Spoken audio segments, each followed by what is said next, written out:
रविवारचा दिवस होता. आम्ही सर्व मित्रांनी अचानक तिरुपती बालाजीला दर्शनाला जायचं ठरवलं. आणि कोणतीही गोष्ट अचानक ठरवली तरच ती पार पडते. तुम्ही जर एखादी गोष्ट ठरवली तर ती लवकर पार पडत नाही. तर आम्ही ठरवलं कोणत्याही प्रकारचं रिझर्वेशन करायचं नाही, लोकलने जायचं. हाल झाले तरी चालते, पण देवाची कृपा. ज्यावेळेस देव आपल्याला बोलवत असतो आणि आपण ज्यावेळेस देवावरच्या भरोश्यावर निघतो त्यावेळेस आपले कोणत्याही प्रकारे देव आपले हाल होऊ देत नाही. तर आम्ही तिरुपती बालाजीला निघालो. जाण्याचा मार्ग एकदम सिंपल आहे. अहिल्यानगरवरून जर तुम्हाला तिरुपती बालाजीला जायचं असेल, अहिल्यानगर ते दौंड ही गाडी पकडायची बसनी. साधारण 150 रुपये तिकीट आहे. तुम्ही दौंडला पोहोचले तर तिथून रेल्वेचं तिकीट काढायचं. दौंड ते रेणुगुंटा 290 रुपये तिकीट आहे. 290 रुपयात तुम्ही रेणुगुंटाला पोहोचताय. आरामशीर तुमचा साधारण संध्याकाळी 5ला गाडी असते. 5ला जर इथून निघाले तर सकाळी 9 वाजेपर्यंत तुम्ही तिथं पोहोचता. तिथं पोहोचल्यानंतर मस्तपैकी फ्रेश व्हायचं, नाश्ता करायचा. नाश्ता करून तुम्ही तिरुमलला बस पकडायची. तिरुमलला बसचं तिकीट आहे 110 रुपये. मग साधारण तुम्ही 400 रुपयामध्ये अहिल्यानगर ते तिरुपती बालाजी आरामशीर लोकलने जाऊ शकता. लोकलने जाण्याचा पण एक आनंद असतो. तुम्हाला वेगवेगळ्या भागातील वेगवेगळ्या ठिकाणचे आणि द्वितीय श्रेणीच्या डब्यात बसल्यामुळं तिथाचा एक वेगळाच अनुभवायला मिळतो. तुम्ही त्या तिरुपती बालाजी तीर्थक्षेत्राला जर भेट दिली तर तीर्थक्षेत्राला पोहोचल्या तुम्हाला एकच करायचं आहे, पहिलं लॉकर घ्यायचं आहे. तिथं कोणतंही लॉकर, कोणतंही रूम घेण्यासाठी चार्ज लागत नाही आहे. तुम्ही लॉकर घ्यायचं. आम्ही तिथंचं महादेव निलय या ठिकाणी आम्ही लॉकर घेतलं होतं. लॉकर घेण्यासाठी काही नाही, सिंपल सोय आहे की तुमचा एक आधार कार्डने तुम्हाला रजिस्ट्रेशन करावं लागतं. तुम्ही आधार कार्डने रजिस्ट्रेशन केलं तर तुम्हाला एक तिकीट मिळतं. त्याच्यावर तुमचा लॉकर नंबर आणि तुम्हाला 2 चाव्या मिळतात. त्या 2 चाव्या घ्यायच्या, लॉकर रूम उघडायची. लॉकर रूममध्ये आपलं काही सामान असेल, आपली बॅग, आपल्याजवळचं सामान ठेवायचं आणि त्याच्यानंतर आपण कल्याण करण्यासाठी जातं. आता कल्याण ठिकाण म्हणलं तर त्या ठिकाणी काय केलं जातं, एक जुनी परंपरा आहे की तिथं गेल्यानंतर ज्याची इच्छा असेल भक्तिभावाने तो आपले केस दान करू शकतो. तर त्याला कोणी कल्याण ठिकाण म्हणतात, कोणी टक्कल करणे म्हणतात किंवा वेगवेगळे नाव आहे. तर तिथं कल्याण भवनमध्ये गेलं तर तिथं आपण केस अर्पण करायचे. तिथं गेल्यानंतर एक लाईन लागते. लाईन लागल्यावर तिथं आपल्याला एक ब्लेड पान मिळतं. ते घेऊन आपण आपली चंपी करून घ्यायचं. चंपी केल्यानंतर छानपैकी आंघोळ करायची. आंघोळ केल्यानंतर आपल्याला जर तिथलचा अनुभव जर घ्यायचा असेल तर तिथं मस्तपैकी एक पंचा आणि धोतर विकत घ्यायचा. मी तरी धोतर विकत घेतलं, मला तर आनंद वाटला. पंचा, त्याच्यानंतर धोतर आणि एक शर्ट विकत घेतला व्हाईट कलरचा. तिथाचा पोषक तो घातल्यावर सुद्धा खूप आनंद होतो. आपण म्हणतो की जसं आर्मीचा ड्रेस घातला आपली छाती नकळत फुलते, जसं आपण तो दलचा ड्रेस परिधान केला तर आपण ऑटोमॅटिक त्या भक्तिभावाच्या वातावरणात निघून जातो. तिथं आम्ही ड्रेस केला चांगल्या प्रकारे. तिथून मग आम्ही निघालो टोकन घेण्यासाठी. कारण दर्शनाला जर नंबर लावायचा असेल तर तिथं पहिल्यांदा आपण आधार कार्ड घेऊन रजिस्ट्रेशन करणं गरजेचं आहे. तिथून आम्ही रूम सोडली आणि तिथंच आम्ही शूज चप्पल काढून ठेवली आणि चप्पल वगैरे न घालता फिरत आपण फक्त ज्या मंदिरामध्ये आपल्याला दर्शनाला जायचं आहे तिथं जाऊन आपण नंबर लावायचा. तिथं नंबर लावल्यानंतर टोकन घेतलं जातं. तिथं सगळ्या कुठं आपली बॅग वगैरे काहीही घेऊन जायचं नाही. कोणत्याही प्रकारचा मोबाईल आपल्याजवळ ठेवायचा नाही. तिथं मोबाईल अलाउड नाही आहे. तर तिथून आपण जर ते तिकीट घेतलं तर त्याच्यावर साधारण टाईम आलेला असतो. साधारण आम्ही 2 वाजता तिथं पोहोचलो होतो तर आम्हाला पहाटे 3चा टायमिंग आला होता. त्याच्यावर टाईम जरी जास्त असेल पण गर्दी जर कमी असेल तर 7 ते 8 तासात आपला नंबर लागतो. तर आम्ही 2ला नंबर लावला होता. आमचं 10 10:30 वाजता खूप छान प्रकारे दर्शन झालं.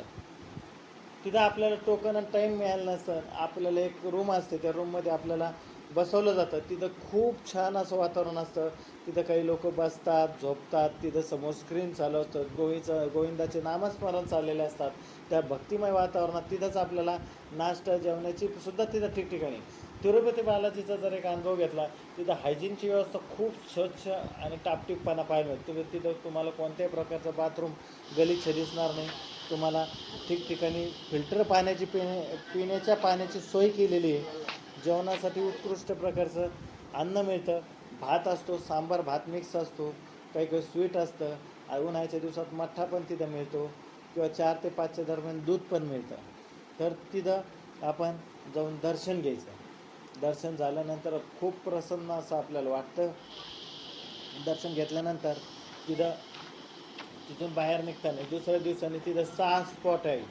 ते स्पॉट जर तुम्हाला फिरायचे असेल, लोकल गाडी जर तुम्ही प्रायव्हेट गाडी जर करायची असेल तर तुम्हाला 1,000 3,000 रुपये द्यावे लागतात.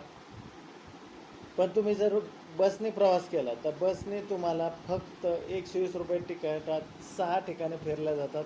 तर आम्ही त्या दिवशी गेलो होतो, तिथं हनुमान जयंती होते. हनुमान जयंती असल्यामुळं आम्हाला 3च ठिकाण फिरता आले. तर 3 ठिकाण फिरण्यासाठी आम्हाला फक्त 75 रुपये द्यावे लागले. ते 3 ठिकाणं पाहिजे किंवा 6 ठिकाण पाहिजे ते आपण ठरवायचं. प्रत्येक ठिकाणी व्यवस्थित तिथं जर गेले तर तुम्हाला खूप मोठ्या प्रकारची खारुताईसुद्धा तर आम्हाला तिथं पाहायला मिळाली. ती खारुताई खूप छान प्रकारे माणसाच्या जवळ होती. जे आपण अन्न देऊ ते खाऊन वरती निघून जात होती. त्याच्यानंतर आम्ही बसमध्ये बसलो. तिथं वेगवेगळे स्पॉट होते. तिथं आकाशगंगा होती. त्यानंतर पुरातन काळातील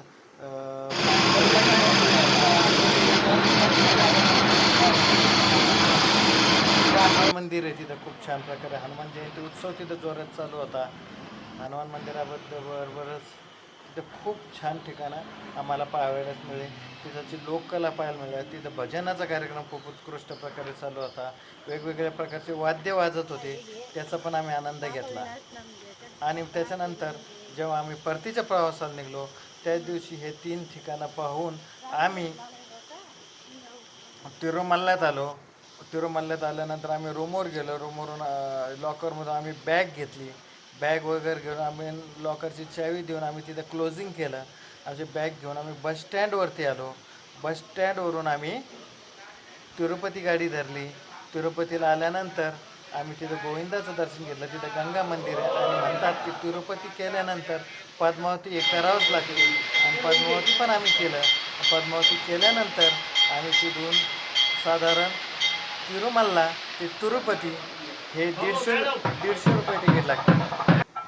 त्याच्यानंतर तिथून आम्हाला 50 रुपये रेणुगुंटाला आलो. रेणुगुंटावरून संध्याकाळी 5च्या गाडीने आम्ही रिटर्न अहमदनगरला आलो. 290 रुपये तिकीट आम्ही सकाळी 7 वाजता उतरलो.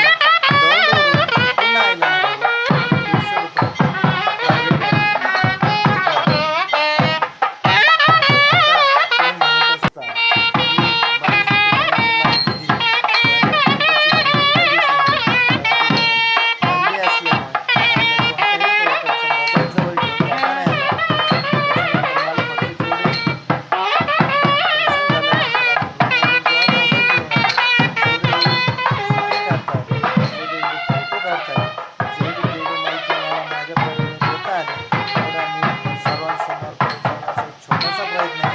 प्रायव्हेट गाडी जास्तीत जास्त लोकांना शेअर करा. या माध्यमातून आपल्याला बालाजीला जाण्यासाठी छोटीशी हेल्प मिळू शकते. जय हिंद, धन्यवाद.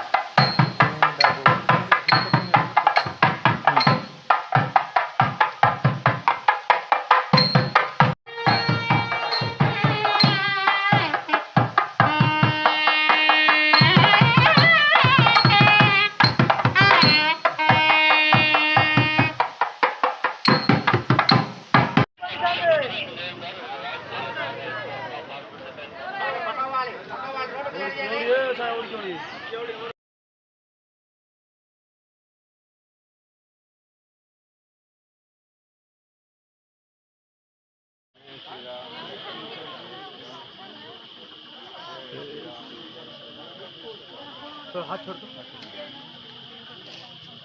हाँ हाँ हाँ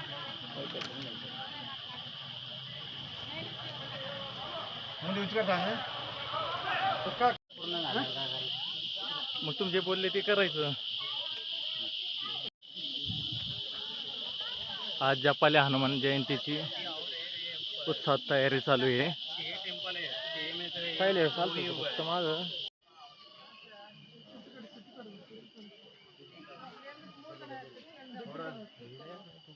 जाग्रता न्यू जाग्रता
व्हिडिओ आवडल्यास लाईक शेअर आणि सबस्क्राईब करायला विसरू नका.